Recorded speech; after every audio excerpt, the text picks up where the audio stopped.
2005-এ যাদের স্বপ্ন ভেঙেছিল আর 2017-এ যাদের চোখ ভিজেছিল, ঠিক তারাই 2025-এ এসে ইতিহাস বদলে দিল। আর এই ইতিহাস বদলের কারিগর আর কেউ নয়, তারা হলো ভারতের মহিলা ক্রিকেট দল। 1983-তে পুরুষরা যা করেছিল, ঠিক 42 বছর পর মেয়েরা সেটাই করলো। ভারত প্রথমবার আইসিসি মহিলা ওয়ার্ল্ড কাপ জিতল।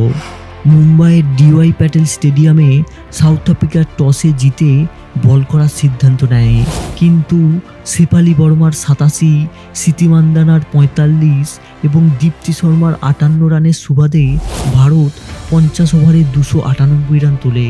জবাবে সাউথ আফ্রিকা 246 রানেই অল আউট হয়ে যায়, যার ফলে ভারত 52 রানে জিতে যায়।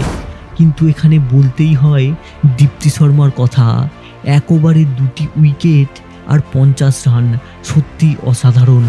তবে আমার মনে হয় এই ম্যাচের গেম চেঞ্জার সাউথ আফ্রিকার ক্যাপ্টেন লরা উলভাটের উইকেট। দীপ্তি শর্মার বলে অমনজিৎ করে কি অসাধারণ ক্যাচ, সত্যি মন ছুঁয়ে যায়। তাই ভারতের এই জয় শুধুমাত্র ট্রফি জেতার নয়, এটা সেই ছোট্ট মেয়েটার জয় যে গলিতে ব্যাট ঘোরায় আর বলে একদিন আমি খেলবো ভারতের হয়ে। তবে তোমাদের কি মনে হয় এই জয় কি বদলে দেবে ভারতের মেয়েদের ক্রিকেটের ভবিষ্যৎ? সেটা তোমরা কমেন্টে অবশ্যই জানিও।